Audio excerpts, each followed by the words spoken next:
എല്ലാവർക്കും നമസ്കാരം. ഞാൻ ഡോക്ടർ റോബിൻ രാധാകൃഷ്ണൻ. ഇന്ന് ഓഗസ്റ്റ് 10 2026 വൈകുന്നേരം 4 മണി കഴിഞ്ഞു. ഇന്നൊരു പ്രസ് മീറ്റ് ഞാൻ ഇവിടെ അറേഞ്ച് ചെയ്തിട്ടുണ്ടായിരുന്നു. അപ്പോൾ ഇവിടെ വന്നിട്ടുള്ള എല്ലാ മീഡിയാസിനും ഒരുപാട് നന്ദി. സത്യം പറഞ്ഞാൽ ഇതൊരു സോഷ്യൽ മീഡിയയിൽ ഇങ്ങനെ എന്താ പറയുക സ്പ്രെഡ് ചെയ്ത് നടക്കുന്ന ഒരു ഇഷ്യൂ ആണ്. അപ്പം ഞാനത് ലീഗലി ഓൾറെഡി കംപ്ലയിൻറ്റ് ഫയൽ ചെയ്തതാണ്. ലീഗലി മൂവ് ചെയ്യാനുള്ള എല്ലാ കാര്യങ്ങളും ചെയ്തിരുന്നു. ഓൾറെഡി മുന്നേ ഒരു കംപ്ലയിൻറ്റ് കൊടുത്തു, റീസെൻ്റ്ലി ഒരു കംപ്ലയിൻറ്റ് കൊടുത്തു. ഇന്ന് രാവിലെ പോലീസ് സ്റ്റേഷനിൽ പോയിട്ട് പോലും അതിൽ കൊടുത്തിരുന്ന ആൾക്കാർ ഇത് പോലീസ് സ്റ്റേഷനുമായിട്ട് ബന്ധപ്പെടുകയോ അല്ലെങ്കിൽ അവർ വരെയോ ഒന്നും ചെയ്തിട്ടില്ല. അവർക്ക് സമയമില്ലെന്നാണ് അവർ പറയുന്നത്. അപ്പം സോഷ്യൽ മീഡിയയിൽ മാത്രം ഇതേപോലത്തെ ഒരു എന്താ പറയുക അലിഗേഷൻസും കാര്യങ്ങളൊക്കെ വരുമ്പം ഇവിടെ വന്ന് സോഷ്യൽ മീഡിയയിൽ ഉത്തരം പറയാമെന്ന് പറയുമ്പോൾ തന്നെ സത്യം പറഞ്ഞാൽ എനിക്കൊരു വിഷമകരമായിട്ടുള്ളൊരു സിറ്റുവേഷനാണ്. കാരണം നമുക്ക് ഇങ്ങനെ ഒരു നല്ല സ്ട്രോങ് ആയിട്ടുള്ള ലീഗൽ ലോ അല്ലെങ്കിൽ ലീഗൽ സിസ്റ്റം ഒക്കെ ഉള്ളപ്പം സോഷ്യൽ മീഡിയയിൽ വന്ന് എൻ്റെ ക്ലാരിഫിക്കേഷൻ പറയാമെന്ന് പറയുമ്പോഴേ ഒരു വിഷമമുള്ളൊരു കാര്യമാണ്. പക്ഷെ എന്നിരുന്നാലും എൻ്റെ ഭാഗത്തു നിന്നുള്ള കാര്യങ്ങൾ ഇത് കണ്ടിരുന്ന പലർക്കും അറിയണം എന്ന് എനിക്ക് തോന്നുന്നുണ്ട്. അതുകൊണ്ട് തന്നെയാണ് ഞാൻ ഈ ഒരു എന്താ പറയുക പ്രസ് മീറ്റ് വിളിച്ചു വരുത്തിയത്. ജസ്റ്റ് ബ്രീഫായിട്ട് പറയാം. ഞാൻ ബേസിക്കലി ഒരു ഡോക്ടറാണ്. ഞാനൊരു അത്യാവശ്യം കുഴപ്പമില്ലാത്തൊരു ഫിനാൻഷ്യൽ ഫാമിലിയിൽ ജനിച്ച ഒരാളാണ്. കുഴപ്പമില്ലാത്ത രീതിയിൽ എന്താ പറയുക നല്ല രീതിയിൽ ഫിനാൻഷ്യലി വലിയ പ്രശ്നങ്ങളോ കാര്യങ്ങളോ ഒന്നും ഇല്ലാതെ തന്നെയാണ് ബിഗ് ബോസ് വരെയും വന്നത്. ബിഗ് ബോസിന് ശേഷമാണെങ്കിലും അത്യാവശ്യം നല്ല രീതിയിൽ തന്നെയാണ് നല്ല രീതിയിൽ എന്ത് ചെയ്തു ഏൺ ചെയ്തിട്ടുണ്ടായിരുന്നു. ഫണ്ടും കാര്യങ്ങളെല്ലാം കിട്ടിയിട്ടുണ്ടായിരുന്നു. അത് കഴിഞ്ഞതിന് ശേഷം 2024 ചെറിയ രീതിയിലുള്ളൊരു ഫിനാൻഷ്യൽ സ്ട്രഗിൾ വന്നു. ഫിനാൻഷ്യൽ സ്ട്രഗിൾ എല്ലാവർക്കും വരുന്നതാണ്. അത് അംബാനി തൊട്ട് എല്ലാവർക്കും ഫിനാൻഷ്യൽ സ്ട്രഗിൾ വരും. ഫണ്ട് ചിലപ്പം നമുക്ക് കുറവ് വരുന്ന സമയത്ത് ചിലപ്പോൾ നമ്മൾ ചോദിക്കും, തിരിച്ചു കൊടുക്കും. അത് മനുഷ്യരുടെ ഇടയിൽ എല്ലാവർക്കും നടക്കുന്ന കാര്യമാണ്. അത് എനിക്ക് മാത്രമല്ല എല്ലാവർക്കും നടക്കുന്നതാണ്. പിന്നെ ഇവിടെ ഉള്ള മെയിൻ ആയിട്ടുള്ള ഒരു അലിഗേഷൻ എന്ന് പറയുന്നത് ഫിനാൻഷ്യലി ഉള്ള കാശ് ഞാൻ ഈ പറഞ്ഞ വേദലക്ഷ്മിക്ക് കൊടുക്കാനുണ്ടെന്നാണ് പുള്ളിക്കാരി പറയുന്നത്. അതാണ് ഇവിടുത്തെ അലിഗേഷൻ. അല്ലാതെ ഞാൻ ഈ പറഞ്ഞ കണക്ക് വലിയൊരു ക്രിമിനൽ ക്രൈം ഈ പറഞ്ഞ കണക്ക് കൊലപാതകമോ അല്ലെങ്കിൽ ഈ പറഞ്ഞ കണക്ക് പോസ്കോ കേസോ അല്ലെങ്കിൽ റേപ്പ് കേസോ മർഡറോ അല്ലെങ്കിൽ ഡ്രഗ് യൂസ് ഇതൊന്നും ഞാൻ ഒന്നും ചെയ്തിട്ടില്ല. മനസ്സിലായില്ലേ? എല്ലാ മനുഷ്യനും ചെയ്യുന്ന ഫിനാൻഷ്യലി ഉള്ള കാര്യങ്ങൾ മാത്രമാണ് അവിടെ നടന്നിട്ടുള്ളത്. അപ്പോൾ ഇതിലൊരു ക്ലാരിറ്റി എന്താണെന്ന് വെച്ച് കഴിഞ്ഞാൽ ഈ പറഞ്ഞ വേദലക്ഷ്മിനെ ഞാൻ അറിയുന്നത് അബിൽ ദേവ് എന്ന് പറഞ്ഞ ഒരാളിനെയാണ്. അബിൽ ദേവ് എന്ന് പറയുന്ന കേരള ഫാഷൻ ലീഗിന്റെ ഓണറാണ്. പുള്ളിക്കാരൻ ഒരു പീഡന കേസിലെ പ്രതിയാണ്. നിങ്ങൾക്ക് പുള്ളിക്കാരനെ പറ്റി ഒന്ന് സെർച്ച് ചെയ്ത് നോക്കിക്കഴിഞ്ഞാൽ അറിയാവുന്നതാണ്. ഓക്കെ. അപ്പോൾ പുള്ളിക്കാരൻ എന്നെ 2025 ഒരു ഫെബ്രുവരി ടൈമിൽ എന്നെ കോൺടാക്ട് ചെയ്തു. നമ്മളെ മരിച്ചുപോയ റോയ് സർ, കോൺഫിഡൻസ് ഗ്രൂപ്പിന്റെ റോയ് സാറിന്റെ ബർത്ത്ഡേക്ക് ഇൻവൈറ്റ് ചെയ്യാൻ വേണ്ടിയാണ് എന്നെ വിളിച്ചത്. അപ്പോൾ അൺഫോർച്ചുനേറ്റ്ലി എൻ്റെ ബർത്ത്ഡേ എൻ്റെ മാരേജിന്റെ ദിവസമായത് കാരണം എനിക്ക് പോകാൻ പറ്റിയില്ല. അതിനുശേഷം ഞാൻ പുള്ളിക്കാരടുത്ത് പറഞ്ഞു എനിക്ക് റോയ് സാറിനെ ഒന്ന് കണക്ട് ചെയ്ത് തരണം, എനിക്ക് കുറച്ച് കാര്യങ്ങൾ സംസാരിക്കാനുണ്ട്, എൻ്റെ ഫിനാൻഷ്യൽ കാര്യങ്ങളും എന്തെങ്കിലും ബ്രാൻഡിങ് ഒക്കെ ചെയ്യാൻ പറ്റുമെങ്കിൽ എന്ന് കണക്ട് ചെയ്ത് തരാൻ പറഞ്ഞപ്പോൾ എന്താ നിന്റെ പ്രശ്നം എന്ന് ചോദിച്ചു. ഞാൻ പറഞ്ഞു എനിക്ക് ഇങ്ങനെ കുറച്ച് കാര്യങ്ങളുണ്ട്, ഫിനാൻഷ്യലി കുറച്ച് ചെറിയ ചെറിയ സ്ട്രഗിൾസ് ഉണ്ട്, അപ്പോൾ അതൊക്കെ തീർക്കാൻ വേണ്ടി എനിക്ക് വർക്കും കാര്യങ്ങളൊക്കെ വേണം എന്ന് പറഞ്ഞു. പുള്ളിക്കാരൻ്റെ ഫ്രണ്ട് സുഹൃത്തായിട്ടുള്ള വേദലക്ഷ്മി ഇതേപോലെ UK ബേസ്ഡ് ആയിട്ടുള്ള ഒരു പുള്ളിക്കാരിയാണ്. അപ്പോൾ പുള്ളിക്കാരി ഇതേപോലെ ബിഗ് ബോസിൽ പോകാൻ വേണ്ടി ട്രൈ ചെയ്യുന്നുണ്ട്. അപ്പോൾ പുള്ളിക്കാരിക്ക് അതിൽ പോവുകയാണെന്നുണ്ടെങ്കിൽ നീ ഹെൽപ്പ് ചെയ്യണം, നീ മാക്സിമം സപ്പോർട്ട് ചെയ്ത് വീഡിയോസ് ചെയ്യണം. അപ്പോൾ എനിക്ക് വ്യക്തിപരമായിട്ട് ഈ വേദലക്ഷ്മിനെ അറിയത്തില്ല. അങ്ങനെ ഈ പറഞ്ഞ അബിൽ ദേവും വേദലക്ഷ്മിയും കൂടെ നമ്മളെ ബൊട്ടിക്കിൽ വരുന്നു. പുള്ളിക്കാരൻ്റെ ബർത്ത്ഡേ ഇവിടെ വെച്ച് സെലിബ്രേറ്റ് ചെയ്യുന്നു. അങ്ങനെ എന്നെ ഭയങ്കര കാര്യമായിട്ട് ഈ പറഞ്ഞ അബിൽ ദേവ് എൻ്റെ അനിയനാണ്, എനിക്ക് പറക്കാതെ പോയ എൻ്റെ സഹോദരനാണെന്നൊക്കെ പറഞ്ഞ് എൻ്റെ കൂടെ കൂടിയതിന് ശേഷം നിങ്ങൾക്ക് പലർക്കും ചെക്ക് ചെയ്യാൻ പറ്റും. ഞാൻ ഈ ബിഗ് ബോസിന്റെ സമയത്ത് വേദലക്ഷ്മിനെ സപ്പോർട്ട് ചെയ്തിരുന്നു. സത്യം പറഞ്ഞാൽ പേഴ്സണലി എനിക്ക് പുള്ളിക്കാരി ഇഷ്ടമല്ല. എന്നിരുന്നാലും ഈ പുള്ളിക്കാരെ എന്നെ ഫിനാൻഷ്യലി സപ്പോർട്ട് ചെയ്യാം, ഹെൽപ്പ് ചെയ്യാമെന്ന് പറഞ്ഞത് കാരണം പല സമയത്ത് ഹെൽപ്പ് ചെയ്തുകൊണ്ടും ഞാൻ ഫോഴ്സ്ഫുള്ളി സപ്പോർട്ട് ചെയ്യേണ്ടി വന്നതുമാണ്. അത് മാത്രമല്ല അതിൻ്റെ അകത്ത് ബിഗ് ബോസിൻ്റെ അകത്ത് ആദില നൂറയ്ക്ക് അഗൻസ്റ്റൊക്കെ സ്റ്റേറ്റ്മെന്റ് ഇറക്കിയിരുന്ന സമയത്ത് ഞാൻ പേഴ്സണലി പറഞ്ഞിരുന്നു എനിക്കത് സപ്പോർട്ട് ചെയ്യാൻ പറ്റത്തില്ല എന്ന് തന്നെയാണ് ഞാനന്ന് പബ്ലിക്കലി പറഞ്ഞിരുന്നത്. അപ്പം ഇതിങ്ങനെ പോകുന്നു. ഈ ട്രാൻസ്ഫർ ചെയ്യുന്ന സമയത്ത് പുള്ളിക്കാരൻ അക്കൗണ്ടിൽ നിന്ന് ചിലപ്പോൾ പുള്ളിക്കാരൻ്റെ അക്കൗണ്ടിൽ നിന്നായിരിക്കും അല്ലെങ്കിൽ പുള്ളിക്കാരൻ റിലേറ്റ് ആയിട്ടുള്ള ആരെങ്കിലും അക്കൗണ്ടിൽ നിന്നായിരിക്കും എനിക്ക് ട്രാൻസ്ഫർ ചെയ്യുന്ന ചില സമയങ്ങളിൽ പുള്ളിക്കാരൻ പറഞ്ഞിട്ടുണ്ട് എൻ്റെ ഒരു സെൽഫി വീഡിയോ പുള്ളിക്കാരന് വേണം. എന്തിനാന്ന് വെച്ചാൽ ഇതേപോലെ എനിക്ക് ഇങ്ങനെ കാശിൻ്റെ ആവശ്യമുണ്ട്, അപ്പം ഇന്ന കാശ് ഞാൻ മേടിക്കണം, ഇന്ന റിട്ടേൺ ചെയ്യുമെന്നുള്ള രീതിയിൽ ഒരു വീഡിയോ വേണമെന്ന് പറയുമ്പോൾ ശരി, ഞാൻ വിചാരിച്ചു ഇയാളൊരു ഫ്രണ്ടല്ലേ, സുഹൃത്തല്ലേ, നമ്മളൊരു വീഡിയോ വേണമെന്ന് പറയുന്നതായിരിക്കും. ഞാൻ അതിൽ തെറ്റായിട്ടൊന്നും വിചാരിച്ചില്ല. അപ്പം ഞാൻ ചിന്തിച്ചു വേണോ വേണ്ടെന്ന് വിചാരിച്ചു. എന്നാലും എനിക്ക് ആ സമയത്ത് ഫിനാൻഷ്യലിയുള്ള ആവശ്യമുള്ളത് കാരണം ഞാൻ എന്ത് ചെയ്തു, അയച്ചു കൊടുത്തതിന് ശേഷം ഒരു 3-4 വീഡിയോ പുള്ളിക്കാരൻ്റെ കയ്യിൽ ഈ പറഞ്ഞ കണക്ക് വീഡിയോസ് ഉണ്ട്. അത് കഴിഞ്ഞതിന് ശേഷം എൻ്റെ കൂടെ ഈ പുള്ളിക്കാരനെ സംസാരിക്കാറുണ്ടായിരുന്നു. പുള്ളിക്കാരൻ്റെ പേഴ്സണൽ കാര്യങ്ങൾ എന്നോട് സംസാരിക്കാറുണ്ടായിരുന്നു, എൻ്റെ പേഴ്സണൽ കാര്യങ്ങൾ പുള്ളിക്കാരൻ സംസാരിക്കാറുണ്ടായിരുന്നു. പക്ഷേ ഒരു രീതിയിൽ ഞാൻ പുള്ളിക്കാരൻ്റെ വോയിസോ കാര്യങ്ങളൊന്നും റെക്കോർഡ് ചെയ്യാൻ നിന്നിട്ടില്ല. മനസ്സിലായില്ല? കാരണം നമ്മൾ പേഴ്സണലി സംസാരിക്കുന്ന കാണെങ്കിൽ റെക്കോർഡ് ചെയ്യാന്ന് പറയുന്നത് തന്നെ അതിൻ്റെ ഇന്റൻഷൻ ശരിയായിട്ടുള്ള ഒരു കാര്യം അല്ലാത്തതുകൊണ്ടാണ്. ഓക്കെ. അപ്പോൾ ഈ പുള്ളിക്കാരൻ എനിക്ക് പേഴ്സണലി ഈ പറഞ്ഞ കണക്ക് ഫണ്ടും കാര്യങ്ങളൊക്കെ അയച്ചു തന്നതിന് ശേഷം ഇയാൾ എനിക്ക് ചെയ്യുന്ന കാര്യം എന്താണെന്ന് വെച്ച് കഴിഞ്ഞാൽ ഇത് 2025 ആ ഒരു ജൂൺ ജൂലൈ സമയം തൊട്ട് ഇയാൾ ഫണ്ട് ട്രാൻസ്ഫർ ചെയ്ത് തരാറുണ്ടായിരുന്നു. ഓക്കെ. അപ്പോൾ ആ സമയത്ത് ഇയാൾ തിരിച്ച് അക്കൗണ്ട് പറയുമ്പോൾ ഈ പറയുന്ന കണക്ക് വേറെ ആൾക്കാരുടെ അക്കൗണ്ട് ഡീറ്റെയിൽസ് ആണ് എനിക്ക് അയച്ചു തരുന്നത്. ഓക്കെ. ഈ വ്യക്തിയുടെ അക്കൗണ്ട് ഡീറ്റെയിൽസ് എനിക്ക് അയച്ചു തരത്തില്ല. ഇയാൾ ഈ പറഞ്ഞെടുക്കുന്നുണ്ട് ഇതിപ്പം എന്താണ് അഞ്ജലി ജെ നായർ എന്ന് പറഞ്ഞ ഒരാളുടെ അക്കൗണ്ട് എനിക്ക് അയച്ചിട്ടുണ്ട്. എനിക്ക് ഈ വ്യക്തി ആരാന്ന് പോലും അറിയത്തില്ല. അതേപോലെ പല പല ആൾക്കാരുടെ അക്കൗണ്ട് ഡീറ്റെയിൽസ് ഈ പുള്ളിക്കാരൻ അയച്ചു തന്നിട്ട് അതിലേക്ക് ട്രാൻസ്ഫർ ചെയ്യാൻ വേണ്ടി എൻ്റെ അടുത്ത് പറയുമായിരുന്നു. ഓക്കെ, നവീൻ എന്ന് പറഞ്ഞ ഒരാളുടെ അക്കൗണ്ട് ഡീറ്റെയിൽസ് അയച്ചു തന്നിട്ട് ഇതിലേക്ക് ട്രാൻസ്ഫർ ചെയ്യാൻ പറയും. അപ്പം ഞാൻ ഇയാൾ എനിക്ക് ഫണ്ട് അയച്ചു തരുന്നു, ഞാൻ ഈ പറയുന്ന അക്കൗണ്ടിലേക്ക് എന്ത് ചെയ്യുന്നു, ട്രാൻസ്ഫർ ചെയ്ത് കൊടുക്കുന്നു. പല പല അക്കൗണ്ടിലേക്ക് പറയും. ഞാൻ ഈ ശരി, ഞാനപ്പോൾ എൻ്റെ ഒരു സുഹൃത്തല്ലേ, ഒരു ഫ്രണ്ട് അല്ലേ, നമ്മളെ ചതിക്കത്തില്ല എന്നുള്ള രീതിയിലാണ് ഞാൻ ഈ സംഭവങ്ങളെല്ലാം അയച്ചു കൊടുക്കുന്നത്. അപ്പൊ ഇത് കഴിഞ്ഞതിന് ശേഷം ഒരു പ്രാവശ്യം ഈ പറഞ്ഞ കണക്ക് വേദലക്ഷ്മിനെ ആയിട്ട് എനിക്ക് ഫിനാൻഷ്യലി പുള്ളിക്കാരിയായിട്ടല്ല ബന്ധം, എനിക്ക് അബിൽ ദേവുമായിട്ടാണ് ഫിനാൻഷ്യലി ഉള്ള കാര്യങ്ങൾ. ഈ അബിൽ ദേവ് പറഞ്ഞിട്ടാണ്, ഇവരെന്തോ സുഹൃത്തുക്കളാണെന്ന് തോന്നുന്നത്, എന്താണ് അവർ തമ്മിലുള്ള റിലേഷൻ എനിക്കറിയത്തില്ല. അബിൽ ദേവ് ഈ പറഞ്ഞ ബിഗ് ബോസിന്റെ സമയം തൊട്ടേ ഭയങ്കരമായിട്ട് സപ്പോർട്ടും കാര്യങ്ങളൊക്കെ ചെയ്യുന്നത് മാത്രമേ എനിക്ക് അറിയത്തുള്ളൂ. ചില സമയത്ത് ഒരു പ്രാവശ്യം മാത്രം വേദലക്ഷ്മിയുടെ അക്കൗണ്ടിൽ നിന്ന് എന്ത് ചെയ്തു, എൻ്റെ അക്കൗണ്ടിലേക്ക് ഫണ്ട് ട്രാൻസ്ഫർ. അതിനു മുന്നേ ഇനിഷ്യലി ഉണ്ടായിരുന്നതിൽ പുള്ളിക്കാരി തന്നെ എനിക്ക് പുള്ളിക്കാരിയുടെ വേറൊരാളുടെ, വേദലക്ഷ്മിയുടെ അല്ലാതെ ധന്യശ്രീ എന്ന് പറഞ്ഞ ഒരാളിന്റെ അക്കൗണ്ട് ഡീറ്റെയിൽസ് അയച്ചു തന്നിട്ട് ഇതിലേക്ക് ഫണ്ട് ട്രാൻസ്ഫർ ചെയ്യാൻ വേണ്ടി എൻ്റെ അടുത്ത് ആവശ്യപ്പെട്ടു. ഇത് വേദലക്ഷ്മിയുടെ ചാറ്റാ. ഇതിൽ പ്രധാനപ്പെട്ട ഏറ്റവും വലിയ കാര്യം എന്താണെന്ന് വെച്ച് കഴിഞ്ഞാൽ, ഈ പുള്ളിക്കാരി ഇന്നേ വരെ ഈ സെക്കൻഡ് വരെ പുള്ളിക്കാരിയുടെ അക്കൗണ്ട് ഡീറ്റെയിൽസ് എനിക്ക് അയച്ചു തന്നിട്ടില്ല. ഓക്കെ, ഈ സെക്കൻഡ് വരെയും ഈ പുള്ളിക്കാരി എന്താ ആവശ്യപ്പെടുന്നത്, പുള്ളിക്കാരിക്ക് ഞാൻ ഫണ്ട് കൊടുക്കണമെന്നാണ് പറയുന്നത്. പക്ഷെ ഈ സെക്കൻഡ് വരെയും പുള്ളിക്കാരിയുടെ ചാറ്റിൽ എനിക്ക് പുള്ളിക്കാരിയുടെ അക്കൗണ്ട് ഡീറ്റെയിൽസ് അയച്ചു തന്നില്ല. എന്തുകൊണ്ട് അയച്ചു തന്നില്ല? ഇപ്പൊ പുള്ളിക്കാരിക്കാണ് ഫണ്ട് കൊടുക്കാനുള്ളതെന്നുണ്ടെങ്കിൽ പുള്ളിക്കാരിയുടെ അക്കൗണ്ട് ഡീറ്റെയിൽസ് അയച്ചാണ്. അത് മാത്രമല്ല, ഈ അബിൽ ദേവനും വേദലക്ഷ്മിക്ക് അഗേൻസ്റ്റ് ഇതിനു മുന്നേ എന്റെ വോയിസ് എല്ലാം ഞാൻ പബ്ലിക്കിൽ ഇടും. അതേപോലെ തന്നെ ഈ വീഡിയോസ്, ഈ പറഞ്ഞ ഞാൻ അയച്ചു കൊടുത്ത സെൽഫി വീഡിയോസ് എല്ലാം പബ്ലിക്കിൽ ഇടുമെന്ന് പറഞ്ഞ് എന്നെ ത്രെട്ടൻ ചെയ്ത്, ഞാൻ ഇലക്ഷന്റെ സമയത്ത് പോകാൻ വേണ്ടി മുൻകൂട്ടി ഇരിക്കുന്ന സമയത്ത് എന്നെ അവരുടെ വീട്ടിൽ വിളിച്ചു വരുത്തി ഈ പറഞ്ഞ വേദലക്ഷ്മി വീഡിയോ എടുത്ത് ഈ പുള്ളിക്കാരനെ വെച്ചിട്ട് ഇതേപോലെ ഫണ്ട് കൊടുക്കാനുണ്ടെന്നുള്ള രീതിയിൽ എന്നെ കൊണ്ട് ഒരു വീഡിയോ ചെയ്യിപ്പിച്ചു. എന്നിട്ട് പറഞ്ഞ് എന്നെ ബുദ്ധിമുട്ടിക്കത്തില്ല, ഇത് മാത്രമേ ഉള്ളൂ എന്ന് പറഞ്ഞിട്ട് എന്നെ കൊണ്ട് എന്ത് ചെയ്യിപ്പിച്ചു, ഒരു വീഡിയോ ചെയ്യിപ്പിച്ചു. അവിടെ ആ വീഡിയോ ഷൂട്ട് ചെയ്ത് വേദലക്ഷ്മിയാണ്, അവിടെ CCTV ഉണ്ട്, അബിൽ ദേവാണ് അത് ചെയ്ത് കഴിഞ്ഞതിന് ശേഷം ഇലക്ഷന് പോയ സമയത്ത് ഈ പുള്ളിക്കാരി വേദലക്ഷ്മി പൊളിറ്റിക്കലി എന്നെ പറ്റി സ്റ്റോറീസ് ഇട്ടു. എന്ന് വെച്ചാൽ ഇങ്ങനെ ഞാൻ കറപ്റ്റഡ് ആയിട്ടുള്ള ആളാണ്, അങ്ങനെ ഇങ്ങനെയൊക്കെ പറഞ്ഞു. ആ സമയത്ത് എൻ്റെ അടുത്ത് ഫണ്ട് ആവശ്യപ്പെട്ടു. ഇവർ എൻ്റെ അടുത്ത് പറഞ്ഞു ഈ പുള്ളിക്കാരൻ എന്തോ 75 ലക്ഷം രൂപ ഞാൻ കൊടുക്കാനുണ്ടെന്നുള്ള രീതിയിൽ പുള്ളിക്കാരൻ എൻ്റെ അടുത്ത് ആദ്യം പറഞ്ഞ് 36 ലക്ഷം എന്ന്, പിന്നെ പറഞ്ഞ് 45 ലക്ഷം എന്ന്, പിന്നെ പറഞ്ഞ് ഈ പറഞ്ഞ കണക്ക് 75 ലക്ഷം എന്ന്. ഇവർ ചിന്തിക്കുന്നതെന്ന് വെച്ചാൽ എനിക്കെന്തോ ഇലക്ഷന് പോയ സമയത്ത് ഒരുപാട് കാശ് കിട്ടിയെന്നാണ് ഇവർ ചിന്തിക്കുന്നത്. ഇലക്ഷൻ സമയത്ത് ഒരു കാശ് പോലും ഞാൻ അങ്ങോട്ടും കൊടുത്തിട്ടില്ല, ഈ പറഞ്ഞ വ്യക്തികളിൽ നിന്ന് ഞാനും മേടിച്ചിട്ടില്ല. ഓക്കെ, സോ ഇത് കഴിഞ്ഞതിന് ശേഷം ഈ ത്രെട്ടനിങ് തുടങ്ങുന്നു. ഞാൻ കമ്മീഷണറിനും തുമ്പ പോലീസ് സ്റ്റേഷനിലും ജനുവരി 31 2026 കംപ്ലൈന്റ് കൊടുക്കുന്നു. കംപ്ലൈന്റ് കൊടുത്ത പ്രകാരം അവിടുത്തെ SHO ഈ പറഞ്ഞ അബിൽ ദേവിനെയും വേദലക്ഷ്മിനെയും വിളിക്കുന്നു. ഇവരവിടെ വന്നിട്ടില്ല. ഓക്കെ, ഇവരവിടെ വന്നിട്ടില്ല, ഇവർ വന്നതുമില്ല. അതിനുശേഷം ജെന്യൂൻ ആയിട്ടുള്ള ഒരാളാണ്, കറക്റ്റ് കാര്യങ്ങളാണ് പറയുന്നതെന്നുണ്ടെങ്കിൽ വിളിക്കുമ്പോൾ എന്ത് ചെയ്യും, നമ്മൾ ചെല്ലും, സാർ ഇത്ര രൂപ ഞാൻ കൊടുത്തു, ഇത്ര രൂപ തരാനുണ്ട് എന്ന് പറയും. അതല്ലേ ചെയ്യുന്നത്, അതല്ലേ മാന്യമായിട്ടുള്ള കാര്യം.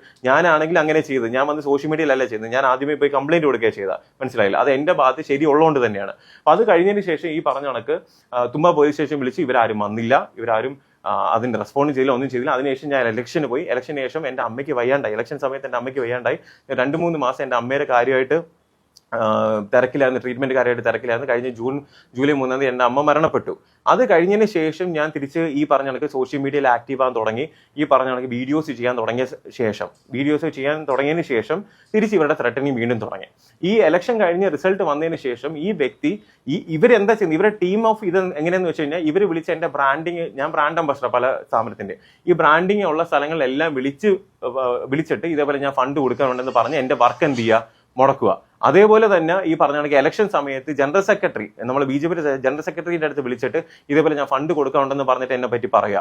പിന്നെ ഇവരിപ്പോ എന്താ BJPയുടെ ഒരു സംതിങ് വോയിസ് എന്ത് കിട്ടുന്നത്, അതിൽ ആദ്യം കുറച്ച് സൗണ്ട് മോഡുലേഷനൊക്കെ പറ്റി ആയിട്ട് എഴുതുക. അതിൽ പ്രധാനപ്പെട്ട കാര്യം അത് ഇപ്പോഴത്തെ വീഡിയോ അല്ല, അത് ഒരു വർഷം മുന്നേ ഉള്ള സമയത്ത് നമ്മൾ ഫ്രണ്ട്സ് നമ്മൾ സംസാരിക്കുന്ന സമയത്ത് ഞാൻ BJP ജോയിൻ ചെയ്തിട്ട് പോലും ഇല്ല. നമ്മളന്ന് നോർമലി സംസാരിക്കുന്ന സമയത്ത് ഓരോ കാര്യങ്ങൾ ഇങ്ങനെ പറഞ്ഞുകൊണ്ടിരിക്കുന്ന ഭാഗമായിട്ട് സംസാരിച്ച കാര്യങ്ങളാണ് ഇപ്പൊ എടുത്തിട്ട് കട്ട് ചെയ്തിട്ട് എന്നെ അതിൽ മോശക്കാരനാണ്. ഞാൻ അതിൽ പ്രത്യേകിച്ച് പറഞ്ഞു, എനിക്ക് BJPനെ പറ്റി ABCD കാര്യങ്ങൾ അറിയത്തില്ല, എനിക്കറിയത്തില്ല. ഞാൻ ജനിച്ചത് BJP ഒരു എന്താ പറയുക ഒരു ഫാമിലിയിലോ അല്ലെങ്കിൽ ഞാൻ ഇതിൽ പ്രവർത്തനമായിട്ട് വന്ന ഒരാളല്ല. എനിക്ക് എന്റെ ABCD അറിയത്തില്ല. ഞാനതിൽ പറയുന്നത് എന്താണ്, നമ്മുടെ ജനങ്ങൾക്കും വേണ്ടി, എനിക്കും വേണ്ടി, എല്ലാവർക്കും വേണ്ടി ഞാൻ എന്ത് ചെയ്യും, പ്രവർത്തിക്കുമെന്നാണ് പറഞ്ഞത്. മനസ്സിലായി, ഞാൻ സത്യസന്ധമായിട്ട് എന്റെ കാര്യം പറഞ്ഞു. ജനങ്ങൾക്കും വേണ്ടി, എനിക്കും വേണ്ടി, എല്ലാവർക്കും വേണ്ടി ഞാൻ എന്ത് രാജ്യത്തിനും വേണ്ടി ഞാൻ പ്രവർത്തിക്കുന്നത് പറഞ്ഞാൽ അത് ഇനിയും പ്രവർത്തിക്കുകയും ചെയ്യും. അതേപോലെ തന്നെ ഞാൻ ചെയ്യും. അപ്പൊ എനിക്ക് പ്രധാനപ്പെട്ട കാര്യം എന്താണെന്ന് വെച്ചാൽ, വേദലക്ഷ്മി പറഞ്ഞ വേദലക്ഷ്മിക്ക് കാശ് കൊടുക്കണ്ടെന്നാണ് പറയുന്നത്. വേദലക്ഷ്മി എനിക്ക് അയച്ചു തന്നിട്ടുള്ള അക്കൗണ്ട് ഡീറ്റെയിൽസ് എന്ന് പറയുന്നത് ധന്യ എന്ന് പറഞ്ഞ വ്യക്തിയുടെ അക്കൗണ്ട് ഡീറ്റെയിൽസ് അയച്ചിട്ട് അതിലേക്ക് ട്രാൻസ്ഫർ ചെയ്യാനാണ് പറഞ്ഞത്. എന്നിട്ട് ഈ പുള്ളിക്കാരി ഇന്നേ വരെ ഈ സെക്കൻഡ് വരെ നമുക്കൊരാൾക്ക് ഫണ്ട് കൊടുക്കാനുണ്ടെങ്കിൽ എന്താ ചെയ്യുക, അവർ ഈ പറഞ്ഞ കണക്ക് അക്കൗണ്ട് ഡീറ്റെയിൽസ് അയച്ചു തന്നിട്ട് ഇതിലേക്ക് ഫണ്ട് തരാൻ വേണ്ടി പറയും. ഇന്നേ വരെ ആ വ്യക്തി എനിക്ക് അവരുടെ അക്കൗണ്ട് ഡീറ്റെയിൽസ് അയച്ചറിയോ, ഫെബ്രുവരിക്ക് ശേഷം അവിടെ ഒരു കോളോ വോയിസോ എനിക്ക് വന്നിട്ടില്ല. അങ്ങനെ ഉണ്ടെങ്കിൽ ഒരു പ്രാവശ്യങ്ങളിൽ വിളിച്ചിട്ട് റോബിൻ എനിക്ക് ഇത്ര രൂപ തരാനില്ലേ, ആ തരാനുള്ള എമൗണ്ട് എനിക്കൊന്ന് താന്ന് പറയണം. അതിനുശേഷം ഈ അബിൽ ദേവുമായിട്ടുള്ള ആ ഒരു വീഡിയോ പ്രകാരം ഈ പുള്ളിക്കാരി അവസാനമായിട്ട് ഫെബ്രുവരി 18 അപ്പോഴെപ്പോഴാണ് ഒരു മെസ്സേജ് എനിക്ക് അയക്കുന്നത് ഈ ഫണ്ട് റിലേറ്റഡ് ആയിട്ടുള്ള കാര്യം. ആ പറയുന്ന കാര്യം ജനുവരി 31 എന്നുള്ളത് അബിൽ ദേവിന്റെ കൂടെ പറഞ്ഞ കാര്യമാണ് എന്ത് ചെയ്തിരിക്കുന്നത് പുള്ളിക്കാരി സ്ക്രീൻ എന്ന് എല്ലാം മാനിപ്പുലേറ്റ് ചെയ്താണ് ഇട്ടേക്കുന്നത്. മനസ്സിലായില്ലേ? മാനിപ്പുലേറ്റ് ചെയ്ത് ആൾക്കാരിലേക്ക് എന്ത് ചെയ്യുക, തെറ്റിദ്ധാരണ വരുത്തുക. ജെന്യുവിനായിട്ട് ഞാൻ ഒരു കാര്യം പറയാം. ഈ പറഞ്ഞ കണക്ക് ഇവർക്ക് ഫണ്ട് കൊടുക്കാനുണ്ടെങ്കിൽ ഞാൻ പോലീസ് സ്റ്റേഷനിൽ കംപ്ലൈന്റ് കൊടുത്തിട്ടുണ്ട്. അവരുടെ ആവശ്യമാണ് എൻ്റെ നിന്ന് ഫണ്ട് മേടിക്കുക എന്നുള്ളത്. അങ്ങനെയാണെങ്കിൽ അവരവിടെ വന്ന് അതിന്റെ കറക്റ്റ് ഡീറ്റെയിൽസും ട്രാൻസാക്ഷൻ എല്ലാം പ്രൊഡ്യൂസ് ചെയ്ത് എനിക്ക് പറയാനുള്ള കാര്യവും ചെയ്ത് അതിലെന്താണോ അതിൽ കൊടുക്കാനുണ്ടോ മേടിക്കാനുണ്ടോ എന്ത് കാര്യം ഉണ്ടെന്നുള്ള അവിടെ വെച്ച് സംസാരിച്ച് അത് സെറ്റിൽ ചെയ്യണം. എന്റെ അഭിപ്രായ പ്രകാരമാണെങ്കിൽ പ്രൊമോഷൻ ഞാൻ ഒരെണ്ണം ഗീവ് അവേ ചെയ്തതിന്റെ പേയ്മെന്റ് പോലും എനിക്ക് കിട്ടിയിട്ടില്ല. മനസ്സിലായില്ലേ? ഞാൻ കൊടുത്തതെല്ലാം അക്കൗണ്ട് ട്രാൻസാക്ഷൻ എല്ലാം എന്റെ കയ്യിലുണ്ട്. അവർ പറഞ്ഞ പിന്നെ ഈ പറഞ്ഞ കഴിഞ്ഞ മാർച്ചിലാണ് പുള്ളിക്കാരന്റെ അക്കൗണ്ട് ഡീറ്റെയിൽസ് ഞാൻ കംപ്ലൈന്റ് കൊടുത്തതിന് ശേഷമാണ് ഞാൻ ചോദിച്ചത്. ആ അക്കൗണ്ട് ഡീറ്റെയിൽസ് എനിക്ക് തരുകയും ചെയ്തു. തന്ന പ്രകാരം ഞാൻ അതിലേക്ക് 11 ലക്ഷം രൂപ അതിലേക്കും ട്രാൻസ്ഫർ ചെയ്ത് കൊടുത്തു. കാരണം അതുവരെ എനിക്ക് വിശ്വാസമായിരുന്നു ഇയാളെ മുന്നേ ഈ കംപ്ലൈന്റ് കൊടുത്തതിന് ശേഷം ഇത് ശരിയാവില്ലെന്ന് വിചാരിച്ച അപ്പോഴാണ് ഇയാൾ എൻ്റെ അടുത്ത് ആദ്യമായിട്ട് ഇയാളുടെ അക്കൗണ്ട് ഡീറ്റെയിൽസ് ഞാൻ കാണിച്ചു തരാം. ഇയാളുടെ അക്കൗണ്ട് ഡീറ്റെയിൽസ് എനിക്ക് ആദ്യമായിട്ട് അയച്ചു തരുന്നത് മാർച്ചിലാണ്. മാർച്ച് 12-ാം തീയതിയാണ് ഈ വ്യക്തിയുടെ അക്കൗണ്ട് ഡീറ്റെയിൽസ് എനിക്ക് അയച്ചത്. അതുവരെയും ഇയാൾ വേറെ ആൾക്കാരുടെ അക്കൗണ്ട് ഡീറ്റെയിൽസ് അയച്ചിട്ട് അതിലേക്ക് ഫണ്ട് അയക്കുന്നതാണ് ഇയാൾ പറഞ്ഞിരുന്നത്. എൻ്റെ ബ്ലാങ്ക് ചെക്ക്, എൻ്റെ സ്റ്റാമ്പ് പേപ്പർ ഇതെല്ലാം ഇയാൾ എന്ത് ചെയ്തിരുന്നു മേടിച്ചു. ഞാൻ ഇത് ഫണ്ട് കൊടുത്തതിന് ശേഷം ഇത് ചോദിക്കുമ്പം ഇനി നീ എനിക്ക് 40 ലക്ഷം രൂപ തരാനുണ്ട്, 45 ലക്ഷം രൂപ തരാനുണ്ട്, ഇതെല്ലാം പറഞ്ഞതിന് ശേഷം ഈ പറഞ്ഞ റിസൾട്ട് വരുന്നതിന് മുന്നേ ഇവര് വീണ്ടും വിളിച്ചിട്ട് എൻ്റെ അടുത്ത് പറഞ്ഞു ഇതേപോലെ എന്തോ എനിക്ക് തോന്നുന്നു ആ ഹോളിഡേ ഹോട്ടലിലേക്ക് വരണം എന്ന് പറഞ്ഞ് എൻ്റെ അടുത്ത് ആവശ്യപ്പെട്ട് അവിടെ ചെന്നപ്പോൾ വേദിലക്ഷ്മി സ്ഥിരം പോലെ വേദിലക്ഷ്മി ഇതേപോലെ വീഡിയോ ചെയ്യുക. ഡോക്ടർ റോബിൻ രാധാകൃഷ്ണൻ ആദ്യം ചെയ്തതിൽ 36 ലക്ഷം, അടുത്തതിൽ 45 ലക്ഷം, ഇപ്പൊ പറയുന്ന 75 ലക്ഷം രൂപ കൊടുക്കണമെന്ന്. നമ്മൾ ഒരാൾക്ക് ഫണ്ട് കൊടുത്തിട്ടുണ്ടെങ്കിൽ അടുത്ത് എൻ്റെ ട്രാൻസാക്ഷൻ ഡീറ്റെയിൽസ് ഉണ്ടാവും. അതേപോലെ തന്നെ തിരിച്ച് ഞാൻ കൊടുത്തിട്ടുണ്ടെങ്കിൽ അതിന് ട്രാൻസാക്ഷൻ ഡീറ്റെയിൽസ് ഉണ്ടാവും. മനസ്സിലായില്ലേ? അപ്പൊ ഈ ഫേക്ക് ആയിട്ടുള്ള കൂടുതൽ എമൗണ്ട് ആവശ്യം എന്ന് വെച്ചാൽ ഇപ്പൊ അവരെന്താ ചെയ്യുന്നത്, ജെന്യൂൻ ആയിട്ട് ഒരു ഫിനാൻഷ്യൽ കാര്യങ്ങളാണ് ഉള്ളതെന്നുണ്ടെങ്കിൽ ഈ പറഞ്ഞ കണക്ക് ഞാൻ കംപ്ലൈന്റ് കൊടുക്കും. ഞാൻ അവർക്ക് വേണ്ടിയേ കംപ്ലൈന്റ് കൊടുത്തത്. നിങ്ങൾ വരും എന്താ സംശയം? അവർ വരുന്നില്ല. ഇന്ന് രാവിലെ 10 മണിക്ക് ഞാൻ വരാൻ പറഞ്ഞു, പോലീസ് വരാൻ പറഞ്ഞു, വന്നിട്ടില്ല. മറ്റേ ഇനി അനന്തുവിന്റെ കാര്യം, ഈ അനന്തു എന്ന് പറഞ്ഞ ട്രേക്ക് എന്ന് പറഞ്ഞ വ്യക്തി ഇവിടെ 2-3 ദിവസം ഇവനെ എനിക്ക് പഠനോട്ടെ അറിയാം. ഓരോ അലിഗേഷൻ പോസ്കോ കേസിലെ പ്രതിയുണ്ട. ഇവന് ഒരുപാട് കാര്യങ്ങൾ മുന്നേ ഉണ്ടായിരുന്നു. ഇപ്പൊ റീസെന്റ് ഒരു 3-4 ദിവസം മുന്നെയാണ് ഇവൻ ഇവിടെ ബൊട്ടീക്കിലേക്ക് വരുന്നതും. ഞാനൊരു പ്രസ് മീറ്റ് വെക്കുന്നുണ്ടെന്ന് പറഞ്ഞപ്പോൾ ഇവൻ വന്നതിന് ശേഷം എൻ്റെ അടുത്ത് ഭയങ്കര കാര്യമായിട്ട് സംസാരിക്കുന്നു, എന്താ പ്രശ്നം നോക്കുന്നു. അപ്പൊ ഞാൻ ഈ പ്രശ്നം കുറച്ച് പറഞ്ഞപ്പോഴത്തേക്ക് ശരിയാട്ടാ, ഞാൻ നിങ്ങൾക്ക് ഇവക്ക് എഗൻസ്റ്റ് ഞാനൊരു വീഡിയോ ചെയ്യാൻ പോവേണം, അങ്ങനെ വിടാൻ പറ്റും. എന്നിട്ട് ആ പെൺകുട്ടീനെ പറ്റിയും ഈ പറഞ്ഞ അഭിദേവിനെ പറ്റി മോശമായിട്ടുള്ള കുറെ കാര്യങ്ങൾ പുള്ളിക്കാരൻ പറയുന്നത് ഞാൻ വീഡിയോ ചെയ്യും. എന്നിട്ട് അവൻ പറയുന്നത് ഞാൻ കുറച്ച് കോസ്റ്റ്ലി ആണ്. ഞാൻ പറയും കോസ്റ്റ്ലിയാ, ഓക്കെ, അല്ല ഞാൻ കുറച്ച് എക്സ്പെൻസീവ് ആണ്, കുറച്ച് ചിലവാകും. അപ്പൊ ഞാൻ പറയാം, എടാ എന്റെ ചിലവ് ചെയ്യാനൊന്നും കാശൊന്നും ഇല്ല, എന്റെ കയ്യിൽ അത്ര ഫണ്ടോ കാര്യങ്ങളൊന്നും ഇല്ല. ശരി ഏട്ടാന്ന് പറഞ്ഞിട്ട് ഇവിടെ നിന്ന് ഒരു ഫോട്ടോ എടുത്ത് അവൻ എന്ത് ചെയ്ത് പോസ്റ്റ് ചെയ്തിട്ട് ഇവൻ അങ്ങ് പോയി കഴിഞ്ഞതിന് ശേഷം ഞാൻ എന്നിട്ട് എൻ്റെ അടുത്ത് പറഞ്ഞു ആ അബിൽ എന്ന് പറഞ്ഞ പുള്ളിക്കാരൻ്റെ നമ്പർ തരുമെന്ന്. ഞാൻ നമ്പർ അയച്ചു കൊടുത്തു. നമ്പർ അയച്ചു കൊടുത്തതിന് ശേഷം പിന്നെ കാണുന്ന അവർ രണ്ടിനും കൂടെ സെൽഫി ഇട്ട് ഫോട്ടോ എടുക്കുന്നു. പിന്നെ കംപ്ലീറ്റ്ലി എനിക്ക് എഗൻസ്റ്റ് ആണ് വീഡിയോസ് ചെയ്യുന്നത്. ഇപ്പൊ പുള്ളിക്കാരൻ ചെയ്തിരിക്കുന്ന വീഡിയോ BJP പാർട്ടി എന്ന് വെച്ചാൽ BJP റിലേറ്റഡ് ആയിട്ടുള്ള വീഡിയോ ആണ് ഇവർ ചെയ്യുന്നത്. അപ്പൊ ഇവരുടെ ഇന്റൻഷൻ ആക്ച്വലി ഈ ഫണ്ട് കൊടുക്കാനുള്ളത് തിരിച്ചു മേടിക്കുക എന്നുള്ള, അല്ലെങ്കിൽ ആ ഫണ്ട് റിലേറ്റഡ് ആയിട്ടുള്ള കാര്യങ്ങൾ എന്തെങ്കിലും ഉണ്ടെങ്കിൽ സോർട്ട് ഔട്ട് ചെയ്യുക എന്നുള്ളതാണോ? അത് ഞാൻ ഈ BJP പാർട്ടിയിൽ പോയതും ഈ കഴിഞ്ഞ ഇപ്പൊ പ്രൊട്ടസ്റ്റിനും കാര്യങ്ങളെല്ലാം നിന്നു. പിന്നെ ഒരു കാര്യം കൊണ്ടുണ്ട്, പലരും പറഞ്ഞിട്ട് പ്രൊട്ടസ്റ്റിന് പോയി ഞാൻ എന്തിനാ നിന്ന്, അതിൽ വ്യക്തമായിട്ട് ഞാൻ പറഞ്ഞത് PSCയിലെ ആ പറഞ്ഞ റാങ്ക് ഹോൾഡേഴ്സിനെ സപ്പോർട്ട് ചെയ്തിട്ടാണ് ഞാൻ പോയിട്ടുള്ളത്. ഒരു സെലിബ്രിറ്റീസ് പോലും അവിടെ പോയി ഇത്രയും അവർക്ക് സപ്പോർട്ട് ചെയ്ത് നിന്നിട്ട് ഞാൻ നിന്നിട്ടുണ്ട്, ഇനി നിൽക്കുകയും ചെയ്യും. ഇനി എന്ത് കാര്യങ്ങളുണ്ടെങ്കിലും ഞാൻ നിൽക്കും. മനസ്സിലായില്ലേ? ഇതെല്ലാം ചെയ്യുന്ന എന്തുകൊണ്ടാന്ന് വെച്ചാൽ ഞാൻ ഈ രാഷ്ട്രീയപരമായിട്ട് നിൽക്കുന്നത് കാരണം ഇവർക്കറിയാം BJPക്ക് അഗൻസ്റ്റ് ആയിട്ട് പറഞ്ഞു കഴിഞ്ഞാൽ ഈ പറഞ്ഞ കണക്ക് എന്താ പറയാ, മറ്റുള്ള പാർട്ടിക്കാരും മറ്റുള്ള മതക്കാരും എല്ലാവരും ഇതിന് അഗൻസ്റ്റ് ആയിട്ട് നിന്ന് അവർക്ക് സപ്പോർട്ട് കിട്ടുമെന്നുള്ളത്. അത് സപ്പോർട്ട് കിട്ടുന്നുണ്ട്. പക്ഷെ അതിന്റെ ഉപരി ഈ പറഞ്ഞ ആൾക്കാർ ജെന്യൂൻ ആണെന്നുണ്ടെങ്കിൽ സോഷ്യൽ മീഡിയ കോർട്ടല്ല, കോടതിയല്ല സോഷ്യൽ മീഡിയ. അത് ആദ്യം മനസ്സിലാക്കുക. ഒരുപാട് പേര് സോഷ്യൽ മീഡിയ കാരണം ആത്മഹത്യ ചെയ്യുന്നുണ്ട്, ഡിപ്രഷനും വിഷമം കാണാൻ. നിങ്ങൾക്ക് എന്തെങ്കിലും പ്രശ്നം ഉണ്ടെങ്കിൽ നിങ്ങൾ കംപ്ലൈന്റ്, ഈ അബിൽ ദേവിന് കാശ് കൊടുക്കാനുണ്ടെന്നല്ലേ പറയുന്നത്. ഈ അബിൽ ദേവ് ഇന്നേ വരെ എനിക്ക് അഗൻസ്റ്റ് ആയിട്ട് ഒരു കംപ്ലൈന്റ് കൊണ്ടുപോയി കൊടുത്തിട്ടില്ലല്ലോ. എന്തുകൊണ്ട് കൊടുത്തില്ല? അയാൾ ഈ വേദലക്ഷ്മിയെ കൊണ്ടാണ് എന്ത് ചെയ്യുന്നത്, കൊടുപ്പിക്കുന്നത്. മനസ്സിലായില്ലേ? എന്തുകൊണ്ട് അബിൽ ദേവ് ജെന്യൂൻ ആണെങ്കിൽ അബിൽ ദേവ് എന്തുകൊണ്ട് കൊടുക്കുന്നില്ല? പിന്നെ വേദലക്ഷ്മിക്ക് കൊടുക്കാനുണ്ടെങ്കിൽ വേദലക്ഷ്മി ഇന്നേ വരെ വേദലക്ഷ്മിയുടെ അക്കൗണ്ട് ഡീറ്റെയിൽസ് എനിക്ക് അയച്ചു തന്നിട്ടില്ല. ഇന്നേ വരെ എൻ്റെ അടുത്ത് ഇപ്പൊ ഈ സെക്കൻഡ് വരെ എൻ്റെ അടുത്ത് റോബിൻ ഇത്ര രൂപ നീ എനിക്ക് തരാനുണ്ട്, ഇത്ര രൂപ താന്ന് പറഞ്ഞ ഒരു വോയിസിന് ഒന്ന് പറയട്ടെ, ഒരു വോയിസും അങ്ങനെ ഇല്ല. പിന്നെ ഈ പറഞ്ഞ കണക്ക് കുറെ വീഡിയോസ് എല്ലാം വെച്ചിട്ട് ഇപ്പൊ അവരെന്താ ചെയ്യുന്നത്, എന്റെ വോയിസ് എല്ലാം എടുത്ത് ഈ പറഞ്ഞ കണക്ക് എപ്പോഴും സംസാരിച്ച് ഇതെല്ലാം മാനിപ്പുലേറ്റ് ചെയ്ത് കട്ട് ചെയ്തിട്ട് ഇട്ടിട്ട് എന്നെ, നിങ്ങളുടെ ഇന്റൻഷൻ എന്താണ്? ഞാൻ അങ്ങ് നശിച്ചു പോകണം, ഞാൻ അങ്ങ് ഇല്ലാണ്ടാവണം, ഞാൻ ഇനി ഇങ്ങനെ ഒരു മനുഷ്യൻ എന്ത് ചെയ്യാൻ പാടില്ല, ജീവിക്കാൻ പാടില്ല, നിന്നെ തൊലയ്ക്കും, അങ്ങനെ ഒരു ഇന്റൻഷൻ അല്ലേ? നിങ്ങളുടെ ഇന്റൻഷൻ ശരിയാണെന്നുണ്ടെങ്കിൽ നിങ്ങൾ ലീഗലി ഫേസ് ചെയ്യുക, നിങ്ങൾ പോലീസ് സ്റ്റേഷനിൽ വരിക, നിങ്ങൾ സംസാരിക്കുക നിങ്ങളുടെ കാര്യങ്ങൾ ലീഗലി ഫേസ് ചെയ്തിട്ട് അതിന്റെ കാര്യങ്ങൾ പുറത്ത് പബ്ലിക്കിലേക്ക് പറയാം. അല്ലാതെ ഈ പറയുന്ന കണക്ക് സ്റ്റോറി ഇട്ടിട്ട് കൗണ്ട് ഡൗൺ ഇട്ടിട്ട് ഇത് എന്റെ ലാസ്റ്റ് പ്രസ് മീറ്റാണ്, ഇതിന് ശേഷം ഞാൻ ഇത് റിലേറ്റഡ് ആയിട്ട് ഉള്ള ഒരു കാര്യം ഞാൻ പറയത്തില്ല. അതുകൊണ്ട് തന്നെയാണ് ആസ് ഏർലിയസ്റ്റ് ആയിട്ട് ഞാൻ എന്റെ പ്രസ് മീറ്റ് വിളിച്ചിട്ട് ഈ കാര്യങ്ങളെല്ലാം പറഞ്ഞത്. മനസ്സിലായില്ലേ? ഈ അനന്തുവിന് അഗേൻസ്റ്റ് ആയിട്ട് ഒരുപാട് കേസും കാര്യങ്ങളും എന്തോ ഗൾഫിലൊക്കെ 2018 19 വർക്ക് ചെയ്തില്ല തന്നെ ഏതോ ഒരു സ്ഥലത്ത് നിന്ന് 76,000 ദിറംസ് എന്തോ ചീറ്റ് ചെയ്തെന്നോ അതിൽ 10 ദിവസം ജയിലിൽ കിടന്നു എന്നൊക്കെ പലരും പറയുന്നുണ്ട്. ഇതിന്റെ സത്യാവസ്ഥ എന്താണെന്ന് അറിയില്ല, നിങ്ങൾ അന്വേഷിക്കുക. മനസ്സിലായില്ലേ? എനിക്ക് പറയേണ്ട ഇത്ര കാര്യമുള്ളൂ. ഫിനാൻഷ്യൽ പരമായിട്ടുള്ള കാര്യങ്ങളും നിങ്ങളെ ഇന്റൻഷൻ ശരിയാണെങ്കിൽ എന്തുകൊണ്ട് നിങ്ങൾ ലീഗലി പോലീസ് സ്റ്റേഷനിൽ വന്ന് നിങ്ങളത് ഫേസ് ചെയ്യുന്നില്ല? അത് മാത്രമേ ഞാൻ ചോദിക്കുന്നുള്ളൂ. ഇപ്പൊ നിങ്ങൾ അനന്തുവിന്റെ ആദ്യത്തെ വീഡിയോ BJP-നെ പറ്റിയാ. എടോ, നിങ്ങൾക്ക് എന്താ പ്രശ്നം നിങ്ങളാ? ഞാൻ ഈ BJP ജോയിൻ ചെയ്യുന്നതിന് മുന്നേ ഇതേപോലെ BJP-നെ പറ്റി ഞാൻ പറഞ്ഞ സത്യസന്ധമായിട്ടുള്ള കാര്യമാണ്. എനിക്ക് BJP-യുടെ ABCD അറിയത്തില്ലായിരുന്നു. ഞാൻ എനിക്ക് എല്ലാ കാര്യങ്ങളും അറിയാൻ നിങ്ങൾ പറയണോ? ഞാൻ ഉള്ള കാര്യം പറഞ്ഞു, എനിക്ക് അറിയത്തില്ലായിരുന്നു. ഇപ്പൊ പക്ഷെ കുറെ കാര്യങ്ങൾ അറിഞ്ഞു വരുന്നുണ്ട്. എനിക്ക് BJP എന്ന് പറഞ്ഞാൽ ഇഷ്ടമാണ്, ഞാൻ ഇനി സപ്പോർട്ടും ചെയ്യും. മനസ്സിലായില്ലേ? പിന്നെ എന്റെ ട്രാൻസാക്ഷനും കാര്യങ്ങളെല്ലാം അവർ ചോദിക്കുന്നുണ്ടായിരുന്നു. ഇതേപോലെ ഡോക്ടർ റോബിൻ രാധാകൃഷ്ണൻ എന്താണ് പുള്ളിക്കാരന്റെ സംഭവം എന്നൊക്കെ. ഇത് എന്റെ ട്രാൻസാക്ഷൻ കാണിക്കാൻ വേണ്ടി പറഞ്ഞു. ഇത് എന്റെ പഞ്ചാബ് നാഷണൽ, ഞാൻ 2 അക്കൗണ്ട് യൂസ് ചെയ്യാം. പഞ്ചാബ് നാഷണൽ ബാങ്കിലെ എന്റെ ഡോക്ടർ റോബിൻ രാധാകൃഷ്ണൻ എന്ന് പറഞ്ഞ എന്റെ അക്കൗണ്ടിന്റെ സ്റ്റേറ്റ്മെന്റാ. ഇത് കഴിഞ്ഞ 2.5 വർഷത്തെ സ്റ്റേറ്റ്മെന്റാ. മനസ്സിലായില്ലേ? 2.5 വർഷത്തെ എന്റെ അക്കൗണ്ട് സ്റ്റേറ്റ്മെന്റാ. ഇതിൽ ഈ പറഞ്ഞ സ്റ്റേറ്റ്മെന്റിൽ ഓൾമോസ്റ്റ് 5,44,00,000 രൂപയുടെ ട്രാൻസാക്ഷൻ എന്റെ പഞ്ചാബ് നാഷണൽ ബാങ്കിൽ നടന്നിട്ടുണ്ട്. ഇതിൽ ഇല്ലീഗൽ ആയിട്ടുള്ള 1 രൂപ പോലും ഇല്ല. ഇല്ലീഗലായിട്ട് ഞാൻ ഒരു മണി ലോണ്ടറിങ്, അവരെന്തോ ഹവാല എന്നൊക്കെ പറഞ്ഞിട്ടാണ് ഇട്ടിരിക്കുന്നത്. ഒരു ഇല്ലീഗൽ ആയിട്ടുള്ള ഒരു ട്രാൻസാക്ഷൻ പോലും അതിൻ്റെ അകത്ത് നടന്നിട്ടില്ല. രണ്ടാമത്തത് എന്റെ HDFC ബാങ്കിന്റെ സ്റ്റേറ്റ്മെന്റ്. HDFC ബാങ്കിന്റെ സ്റ്റേറ്റ്മെന്റ് കഴിഞ്ഞ 6 മാസത്തെ സ്റ്റേറ്റ്മെന്റ് ഞാൻ എന്ത് ചെയ്തിട്ടുണ്ട്?